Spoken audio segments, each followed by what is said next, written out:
I think it is absolutely important that, yes, Black History Month can be a long month. It can be quite fatiguing for a lot of people as we push on and talk about everything Black and the history.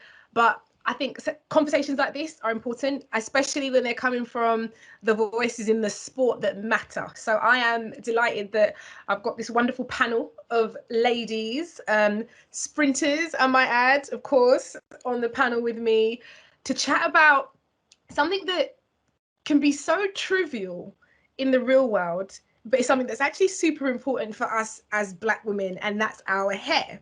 So when I was thinking about how to approach this conversation, and when Lorna asked me to do it, I thought to myself, okay, there are many different routes we could go down. I don't imagine that people are on this Microsoft Teams chat to listen and see how we do cane rows, or how long it takes us to put it in our weaves, or how we lay our frontals, but very much more about the reality of Black hair, of the identity that comes with that as Black women, especially Black women in sport, Black women that are front facing to the camera and represent a lot more than just the sport. So I'm quite keen to get stuck into that. I've got some amazing young ladies, like I said.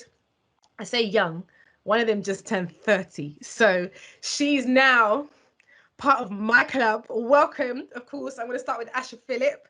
Hi, Asha. You're on mute, honey. So I think just jump off the mute button. There, perfect. Hello. Asha, there she is. Olympic medalist, World Championship medalist, a superstar sprinter, British indoor record holder. Can I just add, that was my record, but I don't mind. I don't mind, because it's Asha, of course, I've known for many, many years. I've got Birmingham's finest, Cassie-Ann Pemberton, up-and-coming sprinter, European junior gold medalist in the 4x1, superstar over the 100, obviously somebody we should be looking out for. I've got my eye on you, Cassie. Then I've got, of course, Kristal Awuah. Hey, she's just so fast. And I'm going to talk to you about Kristal, because the thing about Kristal, right, whenever I see Kristal, we're going to get to this in a minute, the hairstyles. She does not play. So out of everyone here on this chat, Kristal, we're really going to talk about the technicals of your hair, and when you're going in, and when you're thinking about how you're going to have your hair. And last but not least, look at this, a Paralympic gold medalist in not one, but two sports, of course, Kadeena Cox. Wow. Our natural hair queen. And we're going to speak about that as well. She's here on the chat with us too. So 4 amazing young women who, like I said, just before everybody kind of started to jump on the chat, we want to keep this really raw, really honest, really real. I think it's important that don't just let me talk and just lead the conversation. Absolutely jump in if you've got questions for each other, if you've got tips and tricks that you want to maybe give each other, you know. And I think that's quite important, that we all have that honesty when we're dealing with an issue like this. Okay, so first of all, I just want to kick things off just by checking in. Actually, I think it's quite important. We're dealing with the weirdest time of our lives right now, the absolute weirdest. I'm sat in my house, in my spare room. My children are downstairs. Normally, I'll be out and about, but that's changed. Everything is working from home. So, girls, I just want to check in with you, Ash. You know, how's things? How's training been coming up to this point? It was difficult at first, you know, the lockdown period, you know, jumping fences, doing all type of things to try and stay fit and healthy. But it's all good now. So our tracks are open. I have a gym. Everything is back intact, shall I say. I'm up in Loughborough right now. So, you know, showing some love down this side of the world. There she is, the East London girls. She's reached the East Midlands. Kristal, how are you getting on, sweetheart? How's training? How's everything else? It's going really well. It was kind of hard, like Asha said, with the lockdown, but we worked around it. So now it's good to be back at the gym, because that was like the worst thing. The gym's not being open, and actually going to the track without feeling like, obviously, like Asha said, you know, looking for tracks. But so it's good. Good. Cassie, how's it up there in Brum? How are you getting on? I'd say similar to the other girls, like it was really hard at first, but I adjusted quite quickly, so I can't really complain. Everything's back open, the gyms, the track, so I can't complain, yeah. This is good. Yeah. This is good news. And Kadeena, we've spoken a little bit during lockdown. How are you feeling at the minute? Yeah, all good. Same as the other girls. I was lucky that cycling gave us gym equipment, so I've had the gym set up since the beginning. And then back on both tracks, back down in Loughborough now. Not at the moment. I was yesterday, so back down there. couple of days a week. So yeah, just getting back into the swing of winter. Fantastic. And let's talk about winter. Because I feel like, I remember being an athlete, right? Winter for me, I used to think to myself, right, practicalities right now. It's going to be an early start. It's going to be dark. You're going to get to the gym. The last thing you want to be thinking about is your hair, right? So let's be honest. There's a hair program for the winter, isn't it? You think, right, braids, weave, wig, whatever it is. We're going to get our hair in a position where we're ready to train. Cassie, am I lying? Do we not just think to ourselves, right, what can we do right now with our hair, Cassie, that's going to make us feel, okay, it's not going to waste any time in the morning. I'm going to get up and go. Literally, I slap my hair in a bun, and then that is the same bun for the whole week. Like, not on every night, it's the same bun. That's the thing. Like, some people are fascinated, aren't they, Asha, that you do your hair and they're like, oh, how often do you wash it? And if they're not black and they're asking the question, you're like, what? Maybe every 6 weeks, every 4 weeks when I'm washing my hair. Asha, I'm not lying, am I? Definitely not. If my hair's in braids, I've been there for 2 months, then it's calm.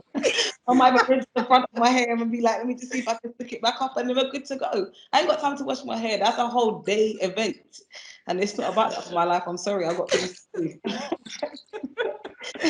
Kadeena, what would you say your kind of winter hair program is at the minute?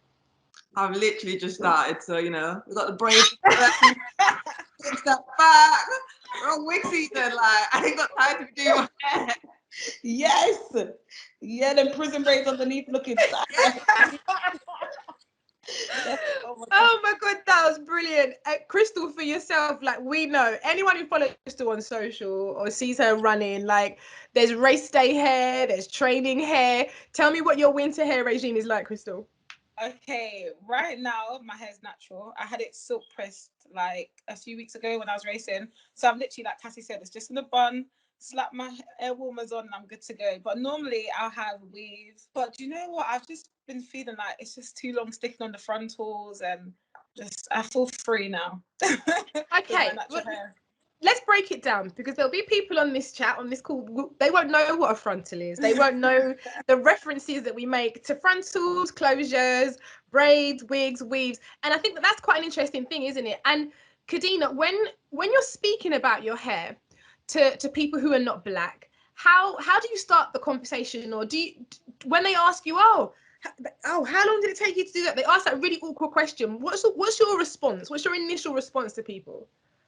I'm like, have you got a hot minute? Listen, we've got a while. You can go ahead, talk. Like we got a whole heap of time, and I'm like, okay, so we've got this style and this style. I'm like, my hair did, like, these braids are not my hair.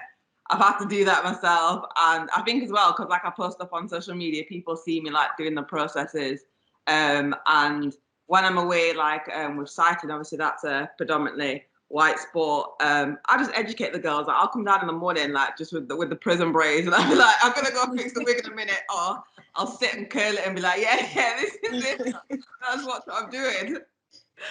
And Asha, do you feel comfortable sometimes within the sport, within the space of track and field, discussing hair, discussing wigs and stuff with people who are not black? I definitely think I do now, because sometimes I go to the track with a head wrap and they need to understand my hair's not done. I'm not going to do it. I'm not taking off this head wrap.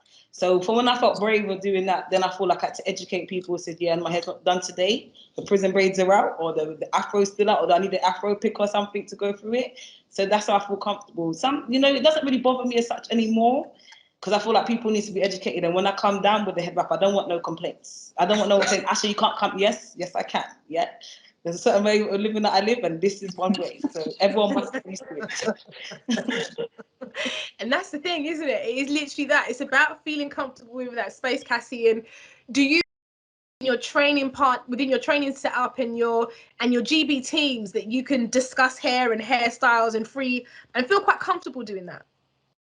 Yeah, I feel like because I have like black girls and black boys around me, it's not like I'm the odd one out. Do you know what I mean? It's like people around me can relate and stuff. So I'll tell them, woke up this morning, hair was not looking too good today. Watch the edges, don't watch any of that.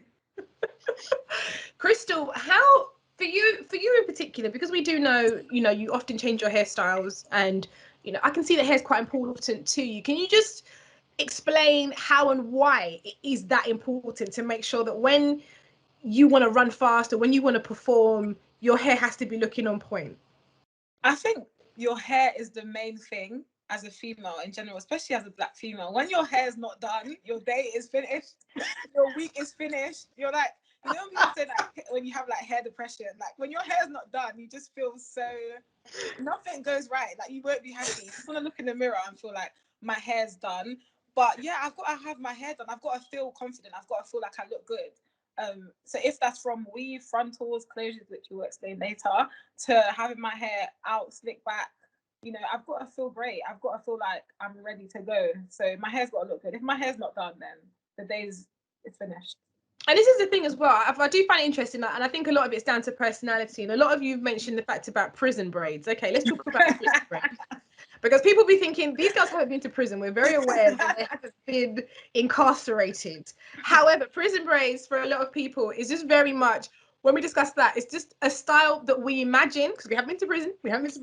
We imagine that a lot of black women in prison would have, and it's just straight back plaits and cane rows because they just don't have the time or the energy to be able to cater to their hair. Exactly what Kadeena said. So a lot of the time, back cane row style that sits underneath wigs, for example. So we'll come on to that, like I said, in a bit, in terms of wigs, weaves and closures and what that means. But prison braids is very much the go-to style for a lot of black women when we just do not have the time to be able to do things. And Kristal, you make a really, really good point about the fact that sometimes if your hair's not done, nothing goes right. Like it's a big part of identity. And do you get any pushback from friends and family about your different types of hairstyles that you have? Well, my mom's more like a simple woman, so she's always like, what, she wanted me to cut my hair short, and I was like, why would I do that? Because she's like, for her it's more like what is easier, what's good to go. So when I first did I did orange hair first, and she was like, what's going on? And then I went on to do like white platinum hair. But I think now she just knows that you just don't know what Kristal you're gonna get. You're gonna get orange, pink. I think when I went to Valley one time, Asha was like, why is your hair, what is like 4 inches? She was like, what? I was like, yeah, if you're gonna do it long, you've got to do it long. People gotta know what time it is. Asha, listening to Kristal, right? Do you, when as younger athletes, did you feel that you had more time to experiment with hair versus what you do now? Sorry, can you just say it again? It cut out. Yeah, sure, no problem. Listening to Kristal there, you know, experimenting with colours and styles, do you feel like as a younger athlete, you probably had a bit more time to experiment with your hair than you do now as an older athlete? Yeah, I think you go through the butters phase, don't you, in life, where you just try to find out who you are, like what hairstyles work well, what gels or hair products work. So I think that's the only phase I would go through. I don't do it so much now. I rather watch other people. So when the Jamaicans come out with green, blue, and all that kind of color, I just smile. I thought, that's interesting. That won't be for me, but you know, I might try it with just black. But I'm always intrigued with a different hairstyle. So when Kristal comes with her long hair, I'm like, okay, that looks nice. But I don't know if I could personally do it. But I think it was just mainly the length, because that's mad long.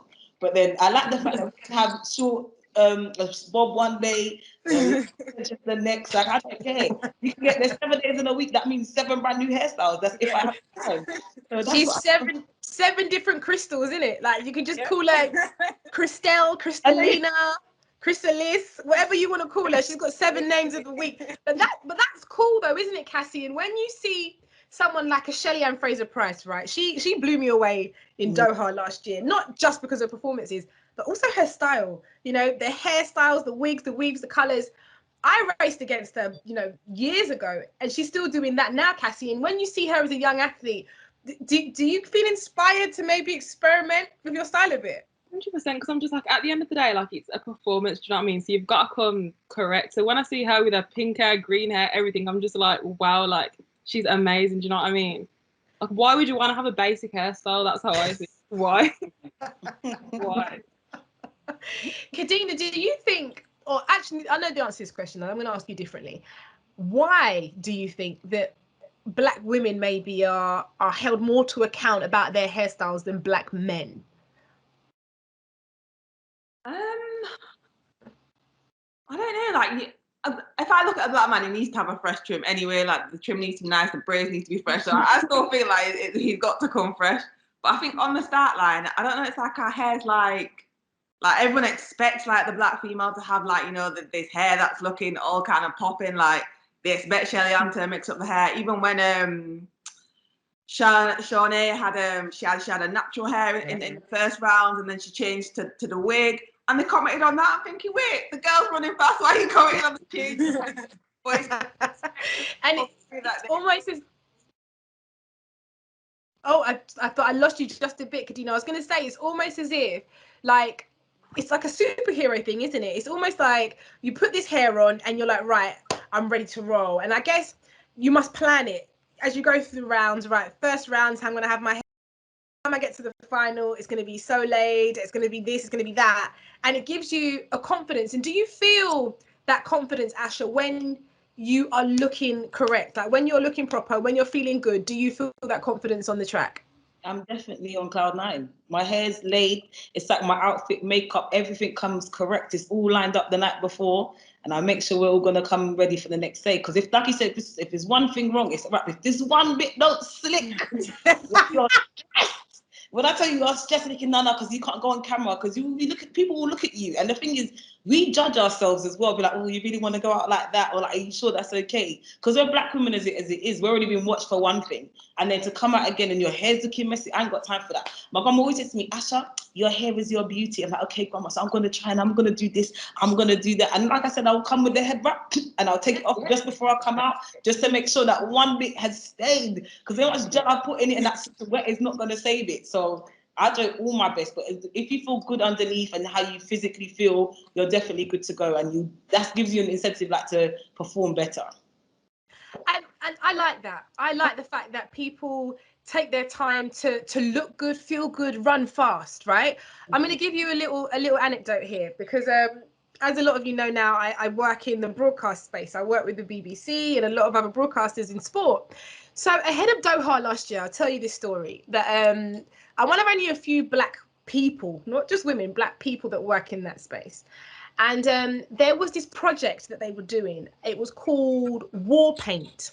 And I had no idea what War Paint meant or what it meant or what it stood for. So I asked my producer, oh, what's this War Paint everyone's talking about?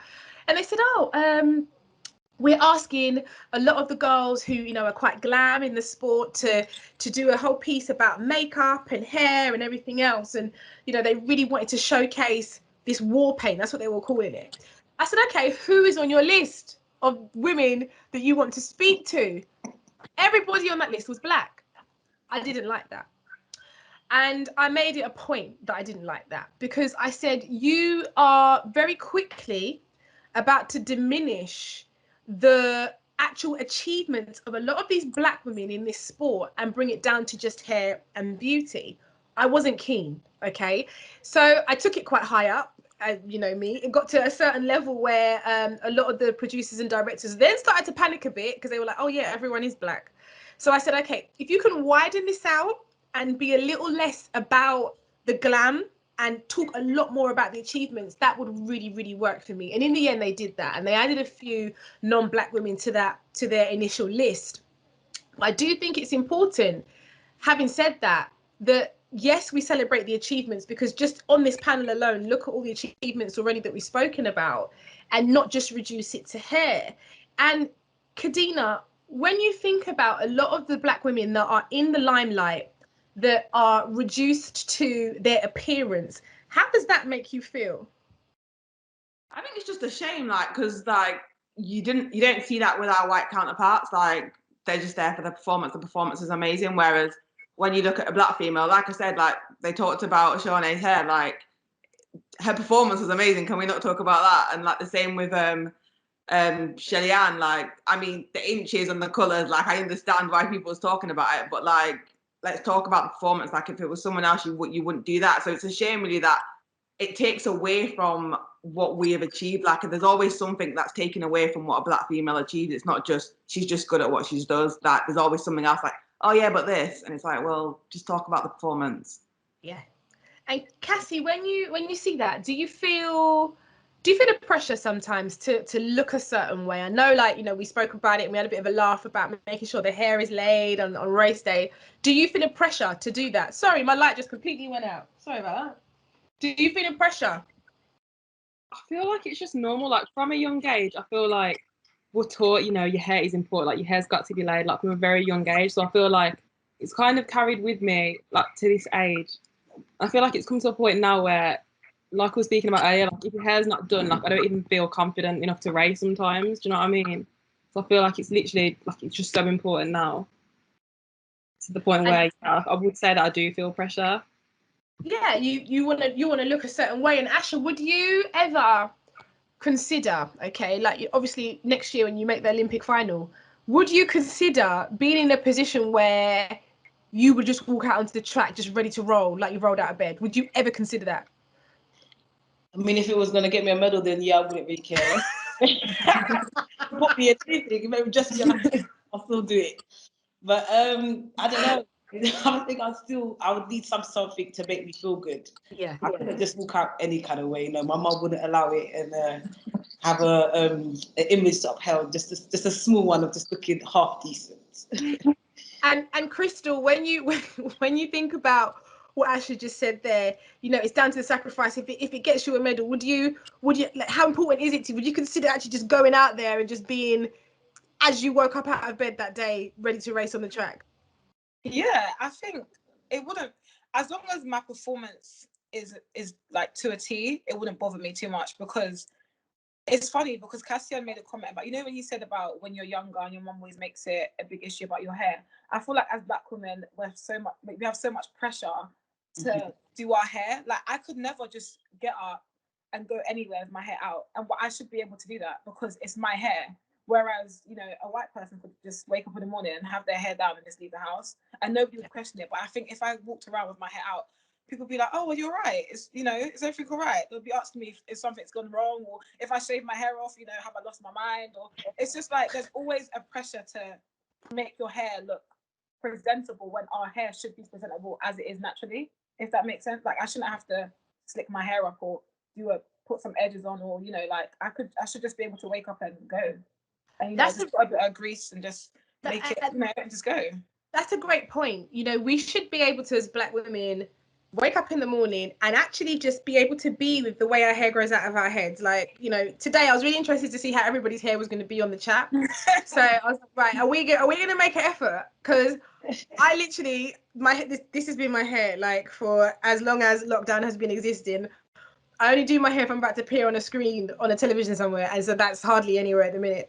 So as it stands, it's almost as if I've been quite happy. I know you as well, Kadeena, in this state of natural hair. Like you almost feel as if, right, I'm just going to do me right now, and you feel quite comfortable with your own natural hair. And Kadeena, how has that natural hair journey been for you as well? Can I ask you actually? I know it's going to be mad. Again, safe space. Back off the wig, Kadeena. Let's see this. For the wig do not look good. They're so chunky, like. I got such a little beard, like it's not acceptable. We came back on. It's not exciting. I love you for that. Absolutely love you for that. That is brilliant. But Kadeena, how's your natural hair journey been? Like, how do you find it? You know, you got me looking all lopsided. Yeah, like I've been natural hair now. When did I clock? I think it was I was looking at time happened. It's been like 5 years now. But I feel like I didn't embrace it as much for the first bit, whereas like now, like I'm just like, well, my hair is like my crown, like, and my hair is beautiful, and I've got a sister she turns 13 next month, and she doesn't like her hair, and she wants to relax her hair, and her friend says to do this, my friend says to do that, and I'm like, yeah, but your hair's beautiful the way it is. So obviously I'm trying to make sure that she knows her hair's beautiful. So yesterday she was doing my hair for me, and I was going through the routine with her. But I think, yeah, it's just nice to embrace your hair. Like even like Kristal was saying, like if I could, you know, just get up and go with my hair, but there's no get up and go. Even if you're getting up and go, it's a wash and go, and that's taking you half the day anyway. Like you don't just get up and go. Like the hair never just looks as it is. Like I literally, even like if I'm running late, I've got to run back in now for the wig because I don't really feel like it's acceptable.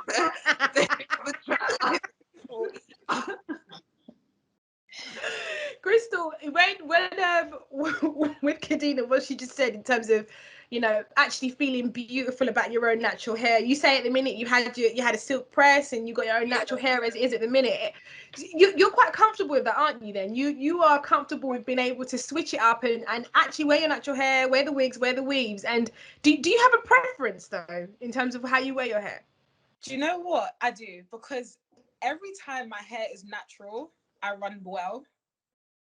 But then when I have weave, it doesn't always go to plan. So I'm a natural babe now because I have good natural hair, and I feel like a lot of the time some Black women they're not sure about their hair, or it's like they don't think their hair's nice. Like your sister doesn't like her hair because she's young, and it's like her friends are doing one thing and she wants to do another thing. But even like perm is just the worst thing ever. But it's just about knowledge on how to handle your natural hair, and I think once you learn that, then you're good to go without having to cover it all the time or like perm it. But it's just as you get older you learn different things, and it's hard at first because like other people are doing different things with their hair and you want to explore, but once you know how to manage it you should be fine. But I'm more comfortable, I would say, with my natural hair. Yeah. And I guess at the minute as well, Asha, quite a few Black women at the moment, this natural hair movement, so anyone who's listening in, there's a big movement among Black women with their natural hair. A lot of them are denouncing the weaves and the wigs, and you know, they're really just trying to be as natural as possible. Asha, like how has that been for you? Like when you see women that are taking that journey, is that something that you, I don't know, is it encouraging for you, or do you think, you know what, I'm sticking to what I like, I'm sticking to what I know? Do you know, I was so anti at the beginning. I remember having this conversation with Margaret when we was it Australia for the Commonwealth Games, and I just said, I don't know how you can just go natural. I was just so not anti-natural, but I just thought I couldn't personally deal with my natural tough headpiece, that 4C. I was just not backing it. And I just said to myself, no, Asha, you have to fix up. You're a grown woman now. You need to love your natural hair. I mean, my hair is now natural, so I will rock it. But it was only took me till lockdown to fully appreciate, firstly, my hairstylist, because I don't even like washing my own hair. That's the only time I get someone else to do it. You know, you get that good pampering, let someone do your hair. That is just what I need. So then when obviously lockdown and she said I couldn't come over, I didn't really care about crying at the time. I said, my hair needs to be done. But then I just learned to actually treat my hair, wash it, do all the treatments. And I think I even went out a couple of times with my natural hair. Now I'm back to my single braids or my camo braids. I absolutely love it. And the other day in saying that, I went to the track and I saw 3 Black girls with their natural hair just talking. And I was just standing there smiling like, look at you guys, this looks so beautiful. I think I just need to do that more often, but I feel like I do. I'm just personally lazy. That's why I would still keep braids or single plaits, but I want my hair to stay natural.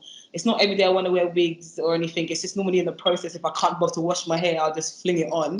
But I'm very much team natural all the way. I haven't got time for the drama, but honestly, it puts a smile when I see a girl with natural hair. Even actually, Kristal, didn't I say to you when I saw it in the track? And I was just smiling. I could just stand there and smile. I feel like I love your hair. It looks so beautiful. So when I hear people say like, oh, I don't know how to do this with my hair, or I want to relax it or something, you just got to show someone, like, because I've got an older sister and she showed me the way to, like, actually, you've got to love yourself and be beautiful inside and out. Like, yeah, your hair's, it might be stressful, but you just got to learn how to deal with it. And now I can blow dry my hair all by myself before. But it's fine, we're laughing, but that is knowledge, isn't it? It's just about understanding how to actually care for your hair. And I read a quote in a book by an author called Emma DeBerry. It's called "Don't Touch My Hair." We're going to come on to people touching their hair in a minute. And the quote in the book says that Black women are only ever taught how to tame their hair as opposed to care for their hair.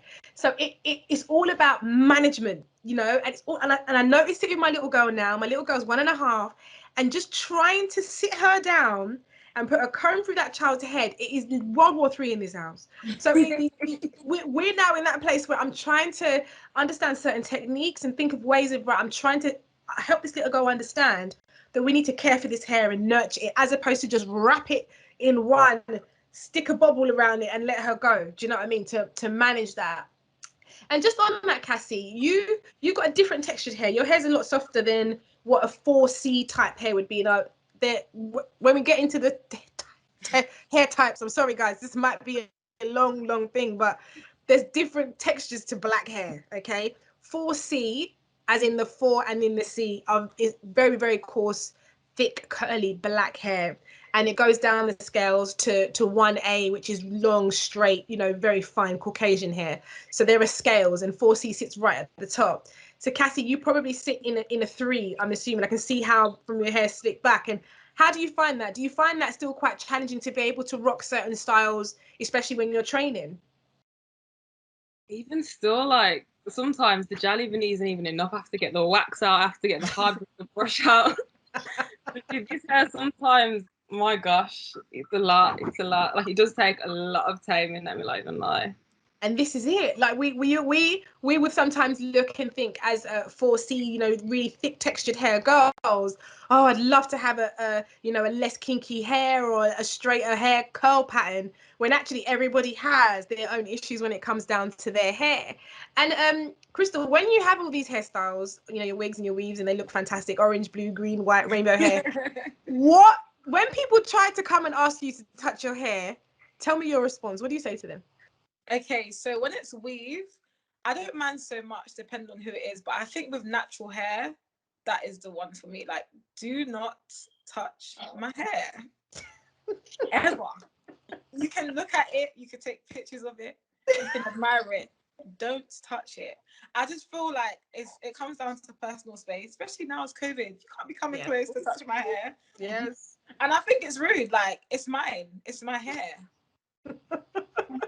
Cads, what do you say when people try and touch your natural? Because you've got a big afro puff. When it's out and about and ready to rock, you got a big puff. Like, what do you say to people who try? I do it. Like, where are you going? Like, you don't need to be touching my hair. Like, it's like if I was a white person, you wouldn't want to try and run your hand through my hair. So why are you trying to run your hand through my hair now? I was in New Orleans actually, and there was a guy playing his saxophone, and he was killing it. And then this white woman came through the door, and she just put her hands in his locks. I've never seen a man switch so quick. Like, the way how he flipped round and the look whipped her in the face, and the look he gave her, I was like, "You're looking at what you got, love. Like, why did you put your hand in his head? That's disrespectful. You can't just put your hand in someone's head. Like, do my hand in your food and take a piece of your food." Yeah, it's crazy. And you know what's so funny about that? A lot of people will sit here who are not black and be like, obviously people don't do that. Actually, people really do. And it's a really weird one when someone actually tries to come and, you know, you can see it's about to happen. You sense it, that someone's on their way to put their hand in your head, and you have to think quite quickly about how you're going to how you're going to respond and approach this situation. And like we say, you know, my son and my daughter, they're very little, and I think the smaller you are, the easier it is for people to try and come in with that touch. So now I've got to be the barrier as mum and say, no, you don't need to touch my child or my child's hair. Like, it's just not on. And Asha, what do you say, and how do you respond to ignorant comments about hair, both from black people and from non-black people? Do you know, I think as I'm getting older, I take that deep breath first. And I just think about how I'm going to attack this conversation, because some people take it the wrong way. So you're going to ask me a question that, like, why can't I touch your hair? So, well, I'm not a doll. I'm not a child. Like, you don't need to be patting me or like a pet. I'm not like a dog or anything. Why would you do that? But you have to say it in a certain way, because some people find it offensive. And I'm thinking, well, you offended me touching my hair. Now you're upset that I told you no. So now you're going to throw your toys at the pram. I said, no, I just sit there and I honestly have to figure out who I'm speaking to, because some people do react differently. And I just take a deep breath and I just said, well, that's not acceptable. And I just talk to you calmly. Yeah. But if you catch me on the wrong day, I don't know what to say. But majority of the time, I will respond kindly and ask them not to do such things. But I feel this whole 2020, from when everyone's standing up for themselves, because we've been in the closet for way too long, I will openly say it and feel no way about it, because I haven't got time no more. So let me just say it how it is. If you feel offended, that's on you. That's a you problem. Because you coming to me trying to touch my hair, like, it's a negative thing. Yeah. So I'm unapologetically myself now. So that's just how, if they don't like it, that's on them. And I think that's important. What do you say, though, Kristal, to black men who seem to have a lot to say about black women and hair? You're shaking. Look, you're all shaking your heads. You're all. I had this conversation. Wait, Kristal. Kristal needs to go first. Then we'll move along the line, and you'll all get a chance. So, Kristal, go. I had this conversation today. Right. Where do I begin? My blood is boiling. Okay, so I think it comes down. Do you know what? I just don't understand why sometimes black men speak negatively about black girls' hair or black women's hair when your mum has the same hair as me. Why are you asking me? Your mum's hair is like mine, but it's like they're so particular with how they want you to wear your hair. I heard somebody say, why don't black girls perm their hair and put highlights on the end? Black women, you want me to put perm, the most dangerous chemical, into my hair, and then put bleach at the end? My hair will drop off. I'll have none left. Understand, and it's also like, understand black hair before you comment on it. That's the worst thing. We all have different hair. Like you said before, there's 4B, there's 4C. Everyone's hair is different. So it's like, don't have a comment on my hair when you don't know what kind of hair I have. You don't know what I have to put up with, and you don't even know how to manage it because you're telling me to perm it. So clearly you haven't got a clue. You haven't got a clue. It's education. And Cassie, what do you say? Do you get, when sometimes you get frustrated sometimes when black men have comments to say when you sometimes feel like they should be in your corner, kind of backing you? Literally, like, sometimes I'm just like, really be your own people. Like, I think it's one thing when white people do it, but when black guys do it, I'm like, what are you doing? Like, do you know what I mean? I just feel like Kristal was saying, your mum has the same hair texture, so why now are you jumping on the bandwagon of all this, rubbish about black people's hair? Honestly, it gets me so mad. Like, it gets me so frustrated because, it's just not right. No, and you're right. It is frustrating. And Kadeena, have you ever had things directed at you, maybe from black male family members when they're speaking about your hair? It's just, why is your hair not done? What? I spent the whole time on this, I'm like, always blowing out. Do you know how long it takes to blow out your hair? And you want to tell me why is my hair not done? I'm like, this is it. It's done. Like, leave me be. Like, this is the style I'm going for. It annoys me. So I'm like, you've listened to the process. You listened to me groaning and, my head hurting, and you've heard it all. But so you want to comment on my hair? Like, my dad's like, you finished yet? And I'm like, Dad, like, it's done. Like, you're not happy. Like, I'm like, are you gonna apply it for me? Like, you're not gonna do it. So better still just leave me. Like, I think, it's frustrating. Like, it's like they'd rather you come like ready with someone else's hair on. Like, that's not my hair done. Like, yes, I've got a wig on today, but that's not my hair done. Like, I'm protecting my hair right now. If I want to come ready with the hair that grows out of my head, why is that a problem? Asha, you've got a brother and you've got male cousins. Do they have a lot to say about styles and hair and I guess different generations of men in your family? What do they say? Do you know, they don't like it when I have wigs or anything on you. They hate it. Why have you got that doll's hair or this mop on your head? They've always got something stupid to say. And I think you're rude. And I tell you, because they want me in my natural hair 24/7. They don't want it any other way. It's like they only cuss me when I have on European hair, should we say. They don't want me to have that. So I understand, but then you go outside and people say, like, why is your hair like that? Why can't you stick it back? The same way, Kristal, like, you're hearing all this nonsense from other people telling you how you should have your hair. So, like, even when you Google professional hairstyles for work, you always got white women with straight hair and looking all prim and proper, but you don't ever see no black woman on no professional hairstyle that you have to Google. Yeah. So, okay, how do you want my hair to be? Even my sister, she said she went to work and she had her hair all nice and natural, and people were, oh, your hair looks nice, miss. But then all now because it was not out in an afro or something. One day, I just want to feel comfortable with my afro. No one can tell me nothing. I mean, I've done it before, but it's just like there's always someone that's got a question or say something. Oh, that's different. Why is it different? But that's on my problem, I think. So I shouldn't allow it to be different. It should be a regular thing where my hair should be out and they understand. But when I got half a family that tells me, Asha, we like it with your natural, and then you've got the other side of people telling you, I'd rather you have a wig or something else because it looks better.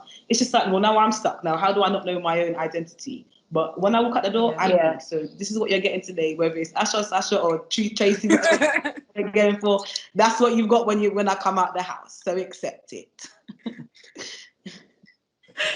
And that's a brilliant point, isn't it? It's all about the fact that we need to be in a position where we feel as comfortable as possible, and we feel we can be in spaces and wear our hair in its natural state, and nobody will really have to make a comment about it. But we're not there yet. Let's be honest. Nobody is there yet. I can't imagine. Think about black women on the television that read the news, like Charlene White. If you may have seen her, she reads the news at 10 on ITV. Only very recently started wearing her natural hair, and she's been speaking about that quite a lot. The fact that in the last 12 months, she started wearing her natural hair. Someone's been reading the news for about 15 years. So I feel like, you know, that's a big step, because that is somebody who's really visible and has been able to do so. Let's flip it though. In sport, are we in a position to be a little bit more creative, because it's about the personalities? And Cassie, I don't know, you're probably way too young to remember this because it's probably before you were born, but Serena Williams and Venus Williams, when they used to play when they were younger, they used to have these braids and these really colorful beads in their hair. And I remember being young and looking at these women and thinking to myself, my God, like, if they're able to do that and out it, this is great. Kristal, how much more do we need to see that level of representation on the television? And how much do you actually think that you as athletes could drive that? We need to see it more, definitely, because we need to encourage the younger generation of Black women to love their hair. You haven't always got to have a frontal, and frontals are another struggle. Oh my gosh, you think you can have a frontal and just have a frontal? You're joking. You've got to stick it down. And then when you stick it down and you run and it sweats and it comes up, it's enough. It's enough with the glue. I'm tired. I'm tired of the glue. I'm tired of the hot comb. I'm tired of the wrap. I'm tired of spending an hour on my hair just It's exhausting. It's hard. Do you know what? I am going to be racing with my natural hair, either slick back like at British Champs or silk pressed, but frontals are not for competition. I can't. No, I like this. This is good. So Kristal's made a pledge, guys, right?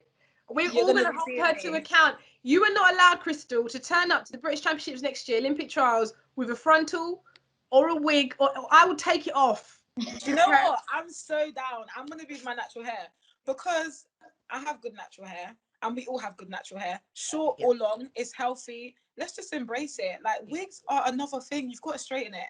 You think you can just wake up and go with your wig? Huh? But then, but on the flip side though, Kristal, wigs do offer protective styling, and let's talk a bit about the wigs, the weaves, and the closures, okay? When we go away for training camps, girls, or we go away on long competitions, you know, sometimes we're away for 4 to 5 weeks on these big trips away. The hair is a big deal, isn't it? Because you know you're not going to have time to be doing your hair when you're waking up to go train in the morning, or you're in competition mode. You want to be ready, similar to the winter hairstyle training that we spoke about, right? Wigs are important. So tell me how you prepare, Asha, when you know you've got a big trip coming up and you don't have the time to be able to be thinking about these things. But because it's competition and not winter, you still have to look fly. Tell me how you prepare for that. You got to calculate how long you're going to be away. That's the most important thing. I tell you this now, because you got the first 2 weeks, 2.5 weeks, your hair's looking fresh, and it only goes downhill after that. And like I said, I'm not much of a hair woman until COVID licked me. So you have to proper calculate. So now recently I just do braids, but then you get to the point, braids going to be too heavy. So you got to make sure you get like the thinner braids, or like faux locks, which is quite light. So you just really have to calculate. But even then, if I get too lazy, I said, you know what, Asha, you can always get a wig, because by then I can either have my natural hair at the end, or I can just still keep the wig on and the wig is still light. But it's all about calculation. You can't just go out the house for how many weeks, because all now your products could run out. There's that one time where I remember when lockdown hit, and my niece, I could have killed her that day, pulled out the whole of my castor oil all over the floor. And I said, this is lockdown. Everything, I can't go to the store, so I'm going to get another one. Had that happen abroad, what would I have done? I would have cried. I don't know what I would have done. That's why you need to have some. I'll carry even 2 wigs with me sometimes if my hair's out. I always have backup options just in case something doesn't go correctly. But I've definitely planned for every week, because I know the first 2.5 I look good. The second 2, I don't know. So we got to figure something out. So you got backup. You gotta ride it out. And Cassie, for yourself, like, you know, if those big trips, those 2-3 week trips, you know, how much product do you put in your suitcase ready to go and take on this trip? The gels, the waxes, the lot. How much you got to take with you? Extra braids, the hair. I bring it all just in case. Never know. Just never know. You never ever know. And I remember going to, when I was at the Olympics in Beijing 2008, I always raced with quite short hair. That was always my thing. Like, I always thought, you know what, I need to feel really aerodynamic in this place. I need to just have short hair. And all I would do, and again, this is down to personality. I'd wake up in the morning and I would just put one piece of grease in it, stick it back. I didn't give a damn how it looked, right? I was like, right, I'm going to run. But that's all down to personality, to how you want to be perceived and how you want to be looked at. But in that moment, there was nothing more important than running fast. I just didn't really genuinely care about how I looked. Question for you, Kristal. Question for you, Kadeena. Both of you, right? Do you feel, because back then for me, Instagram went about, all right? This is how old I am. Instagram didn't even exist. Do you feel now there's a bit more pressure when you're going out and about there to actually look a certain way when you cross the line, especially if it's a big moment, Kadeena? Yeah, I'm not gonna lie. Like when you cross the line, I used to always look at Jess Ennis and be like, how does she look so good? What is this madness? Me too. I thought the same as well. My hair needs to have a whole heap of gel. Like last year, I literally played around with all the edge tamers to work out which one was going to keep my hair in that heat. None of them did. Like none of them did. But it's fine because I made sure that the puff had that curls coming down the front, so it was gonna look fine when the pictures were taken. But yeah, if you get across the line and you're getting pictures taken and your hair's looking all kind of rough, like yeah, I have to think about it because you don't want to look on seeing a newspaper or on a social media post and your hair's just looking rough, and it's like, yeah, but my hair doesn't look that bad every other day of the week, so I don't want no one to see me looking bad when I'm running. Kristal, do you think that social media has changed a lot? Because I guess as soon as you cross the line, that picture's out there for the world to see, isn't it? Do you know what? At first I didn't, but now that I'm more on social media, yes, because yeah, a lot of people have really good photo finish pictures, and I see mine, I'm just like, whoa. Whoa! I didn't look like that when I left the hotel, but you know what? As long as the performance is good, I'm just like, however I look, it is what it is. I can't go back and run the race again and put on some more mascara. I just got to roll with it. But definitely, I think now everyone always posts their photo finish on Instagram, and I can't do that because mine's are never that good. And like a lot of you are talking about edge tamer. So again, for the audience, because these are all explainers. So edge tamer is very much about the edge, your hairline being slicked down and pushed back, and just making sure that all the little hairline bits just don't start flinging around like looking like some cat's whiskers out the front of your head. So that's what edge tamer is. Essentially, it's a gel or a wax. If you look at Cassie right now, she looks gorgeous, obviously, but you can see how her edges are laid right now, everybody. Cass, just bend down and give us the look for the edges, sweetheart. There you go. You can see the edges. Give her a round of applause. Yes. Edges are laid, honey. Yes. So in terms of when we were speaking about just now going away and actually being prepared, we've all seen what happened to good sister Blessing Okubare when she had on her wig and actually took a big long jump. The jump was colossal, guys, and the wig couldn't handle it. The wig landed before she did. Guys, Karen's reminded me of this in the chat. Could you ever tell me, Kadeena, how humiliated would you be if that happened? Or would you just roll with it and say, what it is? Oh, do you know what? Whenever I watched that so many times, and it's the way how her head bounced and the wig just. Oh my God. You needed more paint, you needed you needed some more glue, you needed some more something because that should not have moved. It's one of the reasons why I don't ever race in a wig because I ain't got time for that to be happening. That and the flap at the front from when the glue disappears. I'm not about that life. But if I was to, like, at the end of the day, she jumped big. Like, if you jump big, like she did, pick up the wig, shake it off, and walk off because people need to know how our life goes. Like, it's not all pretty. Like, we have the braids underneath, and she had the cap on underneath. The tight looking cap. She was protecting the hair underneath, so people can know that. So you might as well, just roll with the punches if it happens. Like she jumped it. I just love the cavalier attitude. She picked that up and she just walked off. She's like, yeah, it is what it is. And Asha, if that were to happen to you, would you be mortified or would you kind of like, just roll with it? I thought about that several times in life. We're talking to her. Me and Perry were sitting at a meet and we were discussing it with her about hair, talking about wigs, and next thing you know, her thing falls off the week after. I almost dropped down dead when I saw that. I felt for her. And you know, them commentators, they were too evil as well. They kept talking about it. I mean, we were all laughing. We all felt it. But I'm not going to lie, for all the black women, we were more concerned that her wig cap, the one that thing that she put underneath, had a hole in it. Yes. I was like, bless it, them things cost one pattern. You couldn't get two. Oh God. She had a hole in her wig cap, and that's what affected me the most. But the fact that she just owned it, and I love a girl that can own the thing and just say, yeah, you drop her off this and put it back on her head. I said I respected that. If that happened to me, I think I would have just taken. I don't know.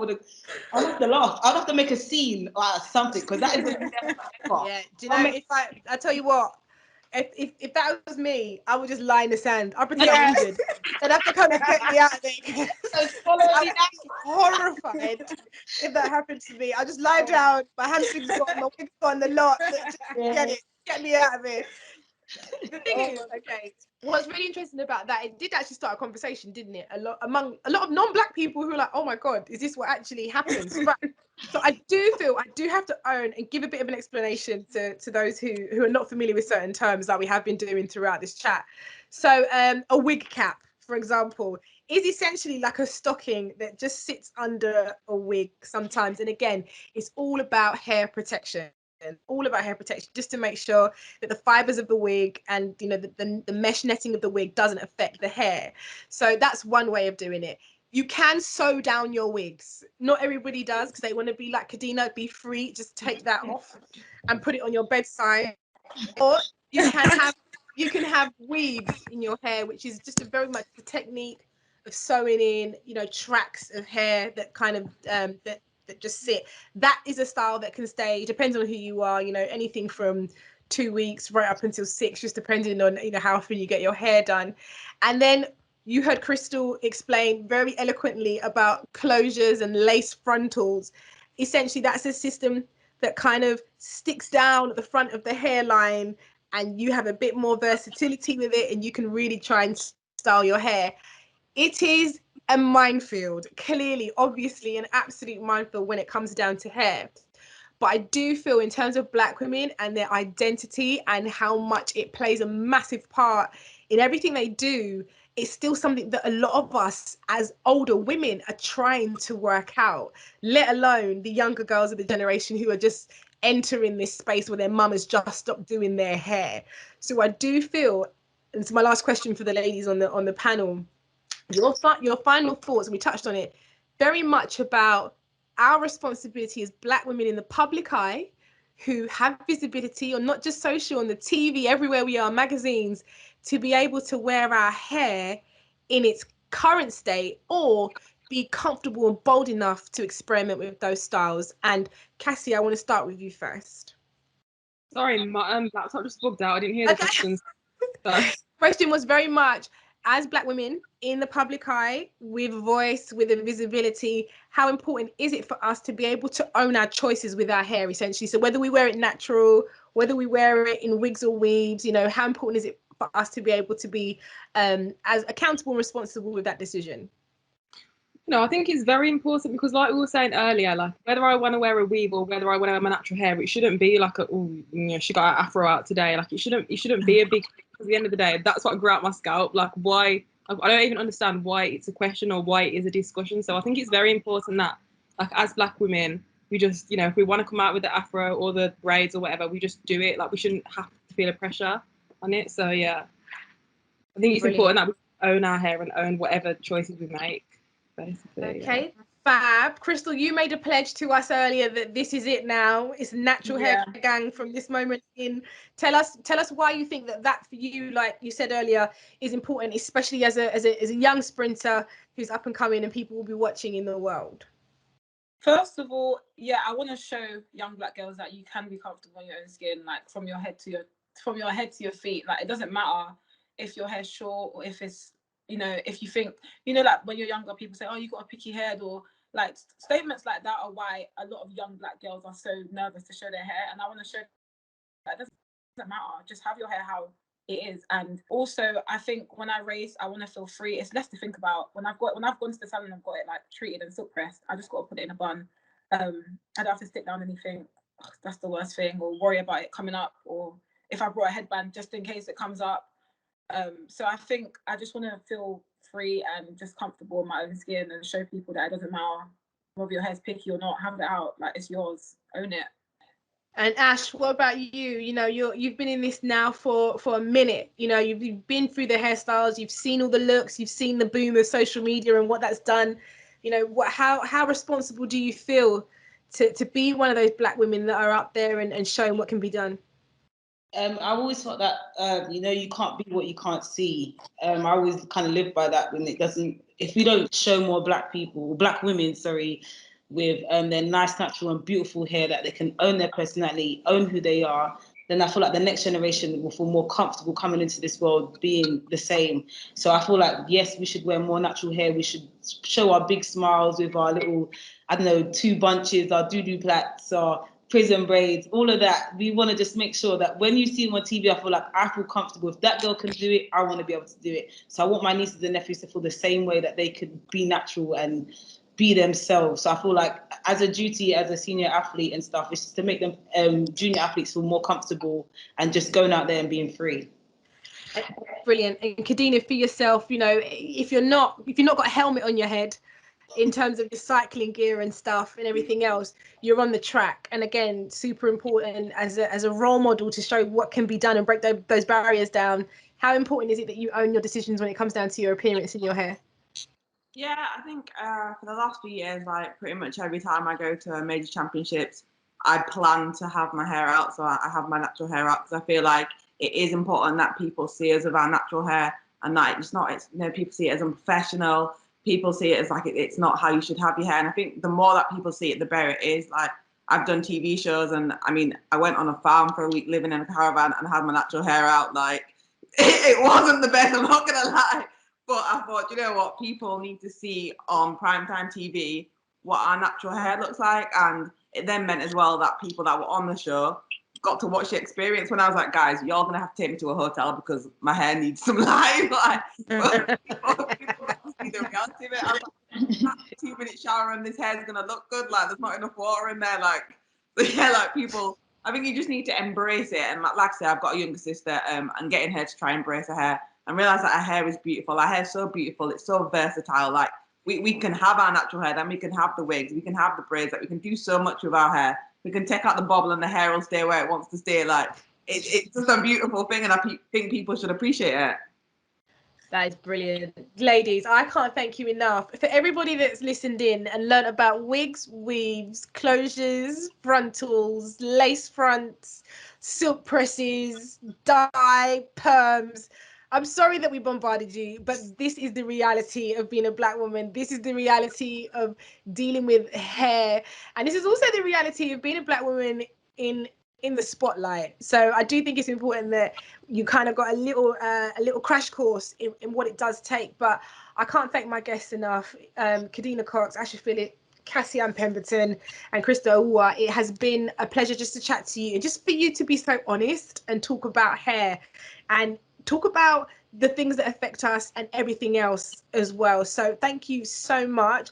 I really hope the rest of your winter training goes super well. I cannot wait to see you. If it's not indoors, then definitely on the other side of the media zone, mixed zone in the summer. We've got a busy summer coming up, ladies. So let's just make sure that we're in position, get those prison braids in, back that wig, keep that higher bun, keep that energy, because we've got training to do. I'm living for you guys. So I'm excited to be able to see you all in the summer. And Lorna again, and the ladies at British Athletics, thanks so much. This has been so enriching. I've loved it. Thank you so much. Everybody that's joined, thank you. I'm glad to see the comments coming through. Brilliant stuff. Have a lovely rest of your evening, everybody. Take care. You too. Bye.